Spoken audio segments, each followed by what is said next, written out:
नमस्कार। आप लोग इंकलाब हिंदी का पॉडकास्ट देख रहे हैं और आप इस पॉडकास्ट में कुछ महान शख्सियतों को बातचीत करते हुए देखते हैं जो कम से कम लोगों में किसी न किसी तरीके से जानी जाती हैं। खासकर हम आजकल राजनीति कर रहे एक्टिव राजनीति कर रहे नेताओं से बातचीत करते हैं। आज हमारे साथ बातचीत करने के लिए उत्तर प्रदेश के एक जाने माने चेहरे हैं और उनकी आइडेंटिटी ये है कि वे कांग्रेस पार्टी के उत्तर प्रदेश में सबसे प्रखर प्रवक्ता माने जाते हैं।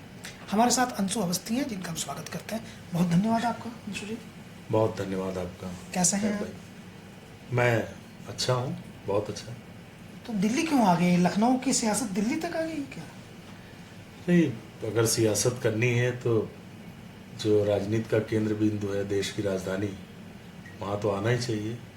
वैसे भी कांग्रेस का कल्चर है कि दिल्ली से लखनऊ चलता है।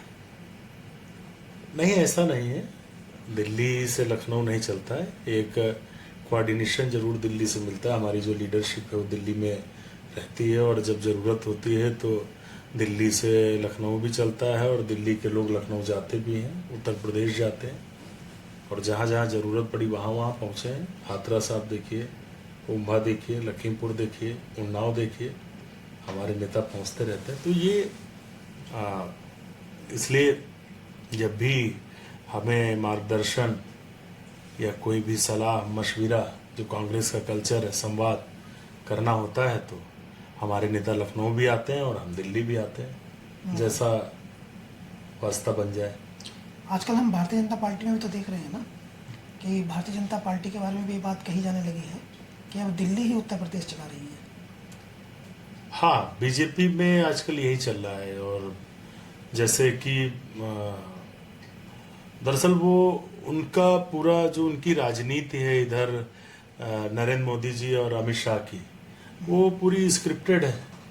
नेता तो उनके आड़वाड़ी हुआ करते थे, एक बड़ी प्लानिंग से और फैब्रिकेशन करके स्क्रिप्ट करके मोदी को लॉन्च किया गया। तो उनकी जो राजनीति है वो सिर्फ एक आदमी के आसपास घूम रही है, नरेंद्र मोदी। तो इसलिए उत्तर प्रदेश क्या, आप पूरे देश में जहाँ जहाँ भारतीय जनता पार्टी की सरकारें हैं, दिल्ली से ही चल रही हैं। दिल्ली के लोग, दिल्ली से जो दिशा निर्देश होते हैं, उत्तर प्रदेश हो या मध्य प्रदेश हो या गुजरात हो या जो भी भाजपा शासित राज्य है, वो उनका सिर्फ पालन करने के लिए वहाँ पर चेयर पे बैठे हुए हैं। तो दिल्ली आए थे, कुछ मिला दिशा निर्देश? हाँ, नेता से जो भी चुनावी रणनीति और डिस्कशंस हैं वो हुए। और जी, तो अंशु जी, चूँकि आप उत्तर प्रदेश में कांग्रेस पार्टी का पक्ष टीवी पर रखते हुए अक्सर दिखते हैं, मुझे लगता है कि आप लगभग 22-23 साल के रहे होंगे तब से ये काम कर रहे हैं। 10 साल राजनीति का बतौर कांग्रेस पार्टी के प्रवक्ता का। मैं बतौर कांग्रेस पार्टी का स्पोक पर्सन फर्स्ट टाइम 2017 में बना। राज बब्बर जी प्रदेश अध्यक्ष बने थे। मैं उससे पहले यूथ कांग्रेस में था और उससे पहले मैं छात्र नेता था लखनऊ विश्वविद्यालय का। तो यूथ कांग्रेस की राजनीति पूरी कर ली जब एक उसका एज लिमिट है, जब वो टेनओवर पूरा हुआ तो तब तक राज बब्बर जी अध्यक्ष बन गए थे और बाकी अध्यक्षों के साथ हमने क्लोजली काम किया था। लेकिन मैं यूथ कांग्रेस में था। उससे पहले निर्मल खत्री जी थे, उससे पहले रीता बगुड़ा जोशी जी थी, उससे पहले शिवप्रकाश जायसवाल जी, सलमान साहब, जब मैं यूथ कांग्रेस में था। लेकिन साथ में काम हमने जब शुरू किया तो राज बब्बर जी हमारे प्रदेश अध्यक्ष बने और उससे पहले तो हम उनको एज ए स्टार ही जानते थे। हालांकि जब मैं स्टूडेंट था, लखनऊ यूनिवर्सिटी में रहता था हॉस्टल में, तो वो अटल जी के सामने चुनाव लड़े थे लखनऊ में, मेंबर ऑफ पार्लियामेंट का लखनऊ से। लेकिन हम लोग स्टार के एक जो मतलब मेरे दिमाग में था वो स्टार। लेकिन जब उनके साथ काम किया मैंने तो मुझे ये समझ में आता है कि वो बहुत अच्छे संगठन करता है। संगठन को कैसे लेकर चला जाता है, संगठन का मतलब सबको साथ कैसे लेकर चला जाता है और हर एक व्यक्ति को एंटरटेन करना, हर एक व्यक्ति को अटेंड करना, उनसे अच्छा या उनके जैसा काम करने वाला शायद ही कोई दूसरा हो। बहुत अच्छे वो संगठन करता है, इसमें कोई दो राय नहीं। आप राज बब्बर जी की बात कर रहे हैं? हाँ, मैं राजबब्बर जी की बात कर रहा हूँ। और पिछले कुछ समय से हम देख रहे हैं कि अजय लल्लू हों या फिर अजय राय हों, या उससे पहले आपने रीता बहुगुणा जोशी और निर्मला खत्री का भी नाम लिया, तो इन द कंपेरिजन जब आपने ये चर्चा शुरू कर दी है तो आपको इनमें बेहतर कौन दिखाई देता है? नहीं, देखिए, सबकी अपनी कार्यशैली होती है और हर एक व्यक्ति के अंदर गुण होते हैं, कोई दो राय नहीं। अजय लल्लू जी का भी कोई जवाब नहीं है। उनके अध्यक्ष बनने के बाद एक कार्यकर्ताओं में संदेश गया था कि श्रीमती प्रियंका गांधी जी, जिन्होंने एक आम नौजवान को जो संघर्ष करके, जो छात्र राजनीति से चुनाव लड़कर संघर्ष करके लड़ भिड़ के आया था, उसको अध्यक्ष बनाया था, एक कार्यकर्ता को अध्यक्ष बनाया था, ये संदेश गया। पूरे प्रदेश में कार्यकर्ताओं में इस बात से उत्साह था। तो हर एक नेता में एक क्वालिटी होती है। ब्रजलाल खाबरी जी को बनाया, उन्होंने भी अच्छा काम किया। और अभी हमारे जो प्रदेश अध्यक्ष हैं अजय राय जी, वो हमेशा कार्यकर्ताओं का हौसला बढ़ाते हैं। किसी भी परिस्थिति में कहीं भी पहुंचना हो तो अजय राय जी में अद्भुत कार्य क्षमता है और हम सब उनके साथ काम कर रहे हैं, महसूस करते हैं कि वो हमेशा हम्बल बढ़ाते हैं, हौसला बढ़ाते हैं। तो कंपैरिजन नहीं कह सकते। हर एक टाइम पीरियड में एक अलग अलग तरीके की लीडरशिप की ज़रूरत होती है, तो उस तरीके की लीडरशिप को पार्टी देती है और बदलाव से एक नयापन आता है। तो अजय राय जी की एक अपनी प्रतिभा है, जो मैंने आपको बताया कि हर जगह पहुंचना, जहां भी कार्यकर्ता के घर, किसी भी प्रदेश में किसी के यहाँ कोई अगर समस्या है, संकट है, अत्याचार हो रहा है, अजय लल्लू जी का तो दूसरा नाम ही था कि वो धरना प्रदर्शन। तो और खाबरी जी की जो अपनी संगठनात्मक क्षमता थी, राजबब्बर जी के बारे में मैंने बताया। तो सबका अपना अपना एक अपनी कार्यशैली है और सबकी अपनी कुशलताएं हैं, क्षमताएं हैं। समय बड़ा महत्वपूर्ण होता है, टाइम पीरियड। कप्तान कितना अच्छा हो ये तो परिणाम से पता चलता है, और परिणाम जो हैं वो पिछले 10 सालों में कांग्रेस के लिए उत्तर प्रदेश में बहुत बेहतर नहीं रहे हैं। नहीं, बिल्कुल, इसमें कोई दो राय नहीं कि बहुत बार हम, जो हमारी मेहनत है, जो संघर्ष है और जो लोगों के लिए लड़ाई है, उसे हम परिणाम में नहीं बदल पाते, क्योंकि परिणाम कई बार तमाम उसमें परिस्थितियां निर्भर करती हैं। और जो राहुल जी ने अभी हाल में बोला है, परिणाम के पीछे तो बहुत सारे फैक्टर हैं। उसमें एक फैक्टर सबसे इम्पोर्टेंट इलेक्शन कमीशन है, ईवीएम मशीन है, वोटर लिस्ट भी है। ये बढ़िया बहाना मिल गया है। नहीं, बहाना नहीं। राहुल जी ने जो बात कही है, आप अगर गांव में जाइए, भले ही वो भारतीय जनता पार्टी को वोट दे रहा हो, आप गांव में जाइए, लोगों से मिलिए और उसको ये ना लगे कि आप किसी पार्टी से जुड़े हैं, कुछ भी कॉमन पीपुल मिलिए, तो वो कहेगा कि ये मोदी और अमित शाह जो है, इन्होंने मशीनों पर कब्जा कर लिया। आप गांव के लोगों से मिलिए, मैं लोगों से मिलता हूं, लोग कहते हैं, बीजेपी को वोट देने वाले भी कहते हैं। आप देखिए, जो कहते हैं उनके भाव वही होते हैं। वो कहते हैं कि जब तक मोदी हैं, जब तक अमित शाह हैं, तब तक भाजपा को कोई हरा नहीं पाएगा। उसका मतलब भी वही है, साम दाम दंड भेद। ये इतने बड़े बड़े अभी आपने नेताओं के नाम गिनाए थे, बड़े काबिलियत आप इनकी बता रहे थे प्रदेश अध्यक्ष की, तो ये सब लोग पार्टी के नेता, बड़े नाम वाले नेता, बड़े संगठनात्मक क्षमता वाले नेता, बड़े संघर्षशील नेता, ये पार्टी में मटन छीनने के लिए होते हैं। विपक्ष के लोग जो हैं, अगर ये खामियां आ रही हैं सामने, ये गलतियां दिखाई दे रही हैं, तो फिर इसको रोकते क्यों नहीं है? देखिए, लगातार हर चुनाव के बाद हम जो ईवीएम है, जो चुनाव आयोग की कार्यशैली है, उस पर सवाल उठाते रहे हैं। जो संवैधानिक संस्था है, अगर हम कोई आपत्ति ला रहे हैं, उसके सबूत दे रहे हैं। महाराष्ट्र में चुनाव हुए, हमारे नेता, लोकसभा में विपक्ष के नेता श्री राहुल गांधी जी ने प्रेस कॉन्फ्रेंस की और डॉक्यूमेंट दिए तथ्यों के साथ कि लोकसभा चुनाव के बाद 65 लाख वोट आपने बढ़ा दिए। जितने वहां पर जो वयस्क हैं, यानी कि जिनको वोटिंग राइट है, जो जनसंख्या है, उससे ज्यादा वहां पर वोटर लिस्ट में लोग हैं। तो अब जब संवैधानिक संस्था उन सारी चीजों को नजरअंदाज करती है, अवॉइड करती है, और जब हम चुनाव आयोग पर सवाल खड़ा करते हैं तो भारतीय जनता पार्टी के लोग आके बचाव करते हैं। तो लड़ाई लड़ रहे हैं, इसमें कोई दो राय नहीं। और ये सिर्फ उत्तर प्रदेश का मुद्दा नहीं है, बात मटन और पनीर खाने की नहीं है, ये राष्ट्रीय मुद्दा है। लोगों का जो वोटिंग राइट है उसे कैसे सुरक्षित रखा जाए, इस पर कांग्रेस पार्टी कार्यक्रम बना रही, रूपरेखा बना रही, जल्दी आपके सामने होगा। हमारे नेता ने भी इस बात को कहा है, और चाहे जितनी कोशिश कर ले भारतीय जनता पार्टी, जब तक इस देश में संविधान है, बाबा साहब भीमराव अंबेडकर का बनाया, हमारे स्वतंत्रता संग्राम सेनानियों का जिन्होंने शहादतें दी, तब तक भारतीय जनता पार्टी बाल बाका नहीं कर पाएगी। ये वो चोरी अब तक कर रहे थे, अब वो पकड़ी जा चुकी है, जल्द जनता के सामने होगी। चोरी तो आप पकड़ लेते हैं, लेकिन जब सांप निकल जाता है उसके बाद लाठी मारते हैं। यही महाराष्ट्र में हुआ, हरियाणा में हुआ, राजस्थान में हुआ, मध्य प्रदेश में हुआ, अब आपके सामने बिहार में हो रहा है, आने वाले कल गुजरात में और उत्तर प्रदेश में होगा। आपको पता भी नहीं है कि उत्तर प्रदेश और गुजरात में इसकी तैयारी भी कहीं चल रही होगी। कुछ BLO अपने काम पे होंगे, कुछ अधिकारी अपने काम पर होंगे, लेकिन जब सब कुछ हो जाता है उसके बाद कैसे जागते हैं? देखिए, हम सभी एक डेमोक्रेटिक सेटअप में हैं।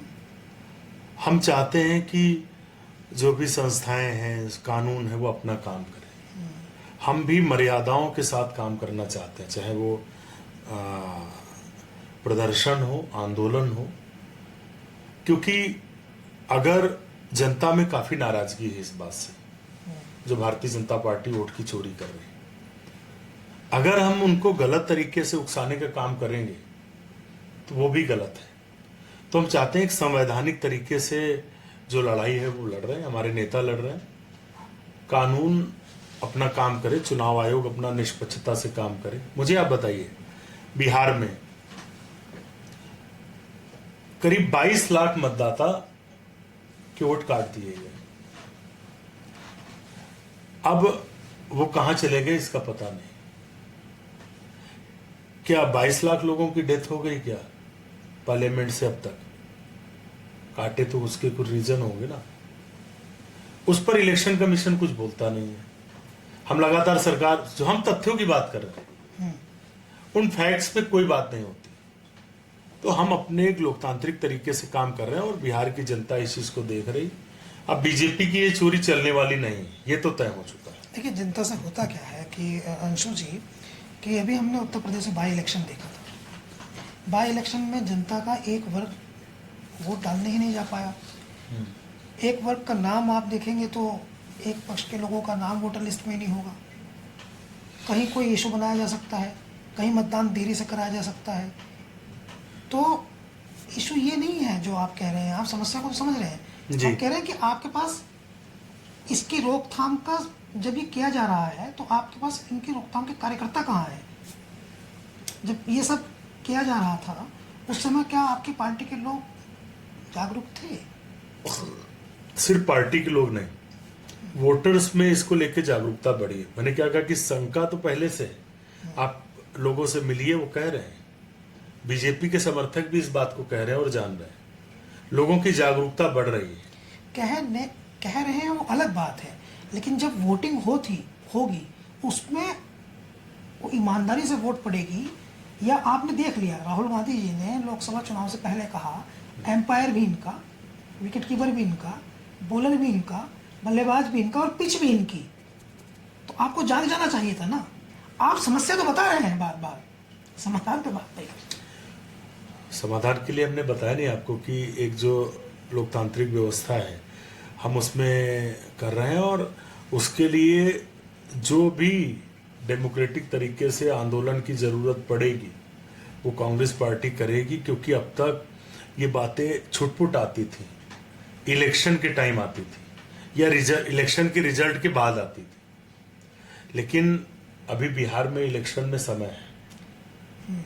ठीक, हम पिछले 3 महीने से इस बात को लगातार उठा रहे हैं, और आप आने वाले समय में समझिएगा कि चुनाव आयोग की, भारतीय जनता पार्टी की, उनकी सरकार की मनमानी नहीं चलेगी और लोगों में जागरूकता बढ़ रही है। आप देखिएगा कि अगर इस पर चुनाव आयोग और सरकार सचेत नहीं हुए तो इसके व्यापक परिणाम होंगे।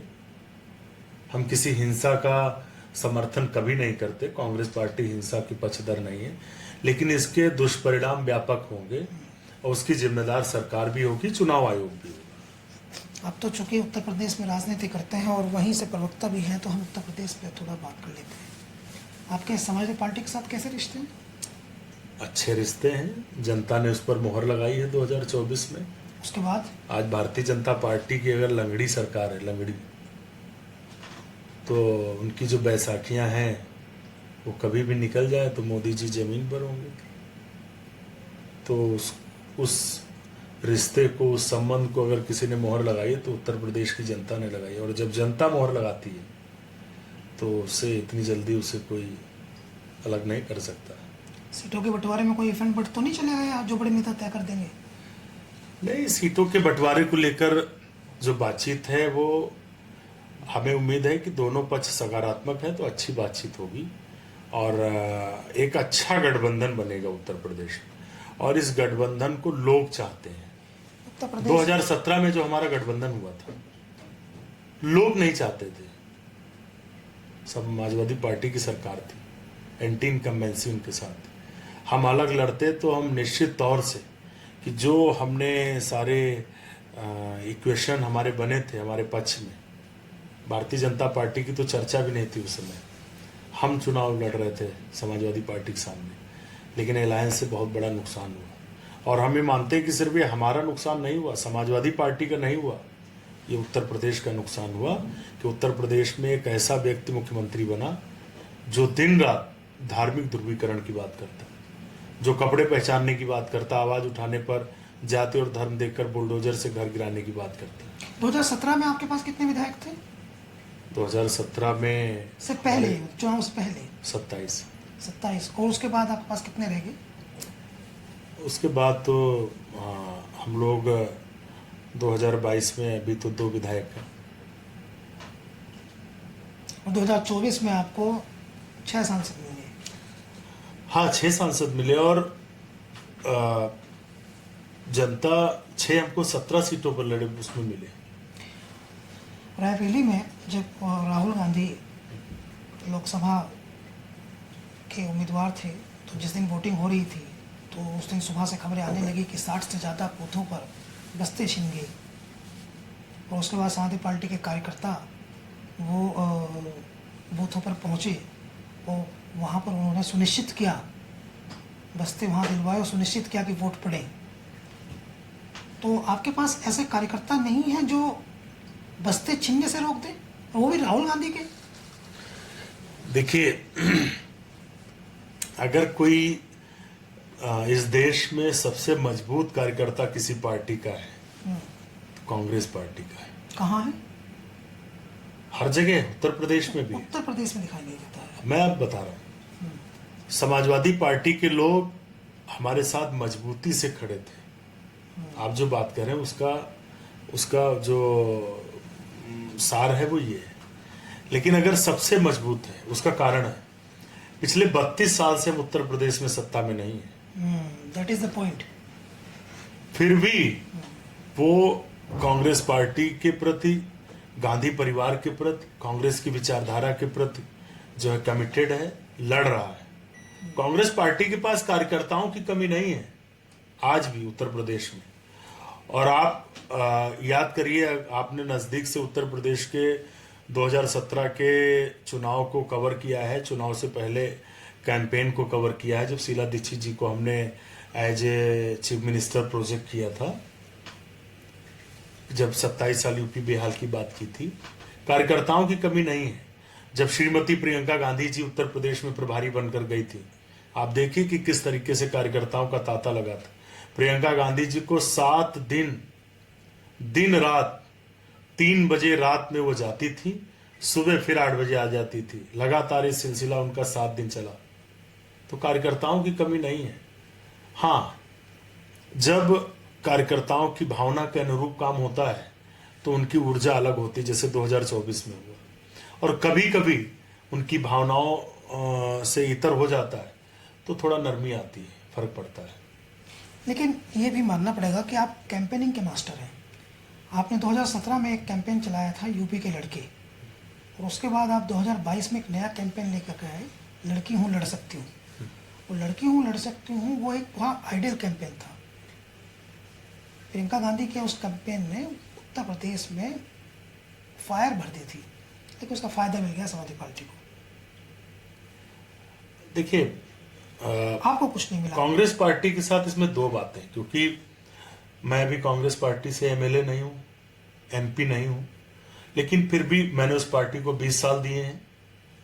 और 2014 के बाद से जिस तरीके की विपरीत परिस्थितियां थीं, फिर भी मैं संतुष्ट हूं, क्योंकि मैं समझता हूं कि हमारा एज ए पॉलिटिकल पार्टी सिर्फ ये काम नहीं है एम्बिशन, जीत हार की मशीन। हमारा काम अच्छा समाज बनाना भी है, समाज में लोगों को एम्पावर करना भी है। कांग्रेस पार्टी कैंपेन सिर्फ जीत हार के लिए नहीं करती। अगर लड़की हूं लड़ सकती हूं की बात की थी, उसमें वुमेन एम्पावरमेंट की बात छिपी थी। अगर 40% हमने टिकट दिए तो भले उसका असर आज नहीं है। श्रीमती प्रियंका गांधी जी ने हम लोगों को जब परिणाम आए थे तो इस बात को कहा था कि, और इस बात को मैं जब महिलाओं के बीच में, हमारी बहनों के बीच में उत्तर प्रदेश में जाता हूं तो महसूस करता हूं। भले ही उसका परिणाम हमें तुरंत नहीं मिला, लेकिन वो जो एक अलग आदरणीय प्रियंका गांधी जी ने जगाई है, आप देखिएगा उसके भविष्यगामी बहुत ही अच्छे परिणाम होंगे नारी सशक्तिकरण की दिशा में। और नारी सशक्त होगी, समाज सशक्त होगा, तो उसका फायदा कांग्रेस को अपने आप मिलेगा, क्योंकि कांग्रेस समाज की बात करती है। कांग्रेस किसी एक धर्म की बात नहीं करती, किसी एक जाति की बात नहीं करती। और समाज मजबूत होगा, देश मजबूत होगा, तो कांग्रेस अपने आप मजबूत होगी। इसीलिए जो लोग बार बार ये कहते हैं कांग्रेस खत्म हो गई, कांग्रेस ये हो गई, वो हो गई, जब भी परिणाम आते हैं, जब भी कुछ होता है, तो आप देखिए कांग्रेस रिवाइव होकर खड़ी होती, क्योंकि कांग्रेस लोगों से जुड़ी है। कांग्रेस मुद्दों से नहीं, लोगों से जुड़ी, लोगों की बात करती। समाजवादी पार्टी जो है वो कांग्रेस के साथ मिलकर के चुनाव लड़ने के लगभग तय हो गया है कि वो मिलकर ही चुनाव लड़ेंगे। और जिस तरह का भी जो भी कन्फ्यूज़न क्रिएट हुआ था, जो आपके एक सांसद ने एक कन्फ्यूज़न क्रिएट किया था, तो वो क्या किसी रणनीति का हिस्सा था या वो इत्तेफाकी हो गए? मैं थोड़ा सा स्लिप कर गया आपकी बात को। मैं कह रहा हूँ कि आपके एक सांसद जो है उन्होंने चैलेंज किया था कि समाजवादी पार्टी को, अखिलेश यादव को लेकर के उन्होंने कुछ कहा। उसके बाद उन्होंने कहा कि अब हम 80 वाले 17 वाले फॉर्मूले पर नहीं काम करेंगे। उसके बाद उन्होंने कहा कि एक जहाँ से आवाज़ है कि हम 150 सीटों पर लड़ेंगे। किसी ने कुछ कहा, किसी ने कुछ कहा। तो रिश्ते तो अच्छे थे आपके, तो क्या वो प्रेशर पॉलिटिक्स थी या अब उस जैसी चीज़ों की कोई गुंजाइश नहीं है? देखिए, हमारे सांसद महोदय ने ये कहा कि 17 वाली बात नहीं होगी, बैठकर बराबर की बात होगी। लेकिन उन्होंने ये नहीं कहा कि बात नहीं होगी। उन्होंने ये नहीं कहा कि गठबंधन नहीं रहेगा। तो कार्यकर्ता जब अपने नेता से कोई बात कहते हैं, वो सांसद हैं, उनके कार्यकर्ता जब उनसे कोई बात कहते हैं तो वो भी आगे लीडरशिप से बात कहते हैं। तो उन्होंने कोई नकारात्मक बात तो नहीं की इसमें। हम गठबंधन में चाहेंगे कि सम्मानजनक तरीके से, कौन नहीं चाहता है।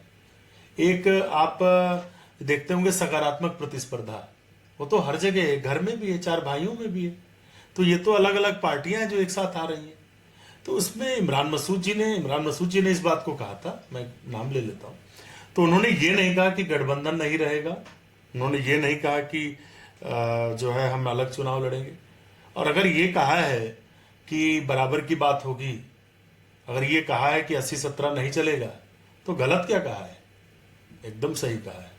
अभी उत्तर प्रदेश में जब राजनीति करते हैं तो हम एक बात समझते हैं आसानी से कि कांग्रेस पार्टी जो है वो, उसके लिए कहा जा सकता है कि सवर्ण जाति में उनके वोटर्स हैं, पुराने वोटर्स हैं।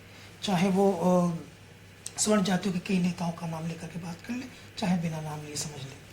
तो वहाँ हम ये देखने में आता है हमारे कि पिछले कुछ समय से राहुल गांधी वो पूरे देश में उन्होंने एक स्टैंड ले लिया है सामाजिक न्याय की सियासत का। और दूसरी तरफ अखिलेश यादव जो हैं उन्होंने भी पूरी तरह से पीडीए, पिछले दलित अल्पसंख्यक आदि आबादी की सियासत का। तो पहले जब कांग्रेस पार्टी के साथ समाजवादी पार्टी गठजोड़ करती रही है, इससे पहले के चुनावों में, तो उसमें एक अंडरस्टैंडिंग रहती है, छिपी हुई पोशीदा बात रहती है कि हमारा जो पिछड़ा है वो कांग्रेस पार्टी के अगड़े से मिलेगा और एक कैलकुलेशन बनेगी और हमें चुनाव में बढ़त मिलेगी। अभी की स्थिति क्या है कि अगड़ा जो है वो पिछड़े की बात करने से, पीढ़ी की बात करने से या सामाजिक न्याय की बात करने से कोई एकाध बड़े दिल का हो, लेकिन अधिकतर नाराज है। और ठाकुर और ब्राह्मण, खासकर अगड़ों में दो मुख्य जातियाँ जो है, बनिया हम पहले से ही जानते हैं वैश्य समुदाय तो क्या उसका पैटर्न है, लेकिन ठाकुर और ब्राह्मण जो है वो जो कांग्रेस को, समाजवादी पार्टी को वोट भी करता है, वो भी उनसे लगभग दूर जा चुका है। तो ऐसी परिस्थिति में आप कितनी संभावनाएं देखते हैं कि कांग्रेस का जो मूल आधार वोट बैंक है स्वर्ण जातियों का, वो रहेगा या वो चला जाएगा? देखिए, आपका जो ये सवाल है, इस पूरे सवाल का जवाब आपके सामने पहले ही आ चुका है 2024 में। 2024 में हमें हर वर्ग के लोगों ने वोट किया है और ऐसी ऐसी सीटें थी कि जहां पर हम उम्मीद नहीं करते थे कि इस समाज के लोग वोट करेंगे, उन्होंने भी वोट किया। सवर्ण ने भी किया, पिछड़े ने भी किया, दलितों ने भी। देखिए, सामाजिक न्याय की जो बात हो रही है उसमें कहीं पर जो सवर्ण है उनके साथ इनजस्टिस की बात नहीं हो रही, कि उनके हक को मारने की बात नहीं हो रही। ये बात हो रही कि जो दबे हैं, जो शोषित हैं, वंचित हैं, पिछड़े हैं, जो दलित हैं, जिनको राइट्स नहीं मिल पाए, उनको एम्पावर किया जाए, राइट लाया जाए। और ये काम तो कांग्रेस पार्टी आजादी के पहले से कर रही है। तभी कांग्रेस पार्टी को जो है ब्राह्मण वोट करता था, मुस्लिम वोट करता था, दलित वोट करता था, दूसरे लोग भी वोट करते थे। तो सामाजिक न्याय की बात तो नाम राहुल जी ने आज लिया, सामाजिक न्याय काम तो बहुत पहले से हो रहा है संविधान में। इसीलिए बात, संविधान तो बनाने वाले जो लोग हैं उनमें 99% लोग तो उसी आज़ादी के आंदोलन के, और उस आज़ादी के आंदोलन से भी जो कांग्रेस की विचारधारा के ही लोग थे, गांधी जी की विचारधारा के लोग। तो उसमें भी हमने सामाजिक न्याय की बात की है। तो काम तो हम बहुत पहले से कर रहे हैं। और जो आपने सवाल किया है उसका तो जवाब पहले ही आपके पास आ चुका। 2024 में उत्तर प्रदेश के लोगों ने भाजपा की, मोदी की लंगड़ी सरकार बना के छोड़ दिया, कभी भी गिर जा सकती है। ये मोदी जी इसीलिए चिंता में रहते हैं। देखिए, आप पानी पीते रहते हैं, हम भी पी ही लेते हैं थोड़ा।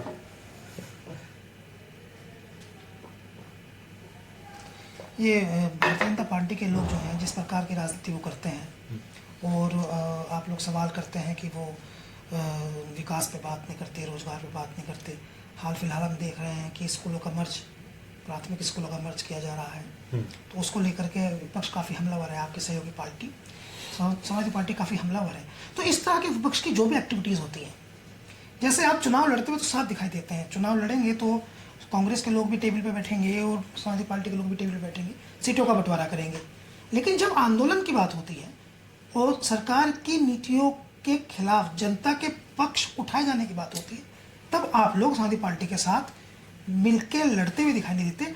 दोनों के आयोजनों में दोनों के झंडे दिखाई नहीं देते। अभी पीडीए वाली पंचायत की बात कर रहे हैं, इसमें सामाजिक न्याय की अगर सबसे मजबूती से कोई लड़ाई लड़ रहा है, कांग्रेस पार्टी लड़ रही है। और आप जो अलग अलग झंडों की बात कर रहे हैं, तो हम यही तो चाहते हैं कि ये एक अम्ब्रेला बने, ये गुलदस्ता हो जिसमें अलग अलग रंग के फूल हो। एक जाति, एक धर्म, एक खाना, एक पहनना, एक ओढ़ना, ये कौन बात करता है इसकी? आरएसएस बात करता है, बीजेपी के लोग बात करते हैं। और अच्छा है, प्रदर्शन हो तो उनके लोग अपना झंडा लेकर आए, हमारे लोग अपना झंडा लेकर आए। देश की आज़ादी की लड़ाई जब लड़ी जा रही थी, कांग्रेस पार्टी अपने तरीके से उस लड़ाई को लड़ रही थी। चंद्रशेखर आज़ाद, भगत सिंह, मौलाना अबुल कलाम आज़ाद और हमारे तमाम बिस्मिल, वो लोग अपने तरीके से लड़ रहे थे। बाबा साहब भीमराव अंबेडकर अपने तरीके से लड़ रहे थे। हमने तो सबको सम्मान दिया जब देश की पहली सरकार बनी पंडित जवाहरलाल नेहरू जी के नेतृत्व में। ये बीजेपी की थीम है कि अब विलय कर दो, सिर्फ एक ही रंग पहना जाएगा, एक ही ओढ़ा जाएगा, एक ही धर्म के लोग रहेंगे। नहीं, भारत विभिन्न जातियों, धर्मों, भाषाओं का एक देश है और इन सब को अगर कोई इकट्ठा करता है तो देश का संविधान है, जिसे भारतीय जनता पार्टी बदलना चाहती है। इस बार उनकी कोशिश थी, इसीलिए उन्होंने 400 सीटें मांगी थी, क्योंकि जो नागपुर में बनाया संविधान है उनका, वो हम चलने नहीं देंगे। नागपुर वाला संविधान अब धूल फांकेगा, बाबा साहब भीमराव अम्बेडकर का संविधान ही चलेगा। कांग्रेस के नेता और कार्यकर्ता जो हैं वो एक्चुअली बातचीत तो अच्छी कर लेते हैं, और सामाजिक तौर पर ये माना भी जाता है कि मानसिक तौर पर वो थोड़े से अधिक पढ़े लिखे होते हैं। और ऐसे ही पढ़े लिखे प्रवक्ता अंशु अवस्थी जी को आप सुन रहे थे। धन्यवाद, नमस्कार।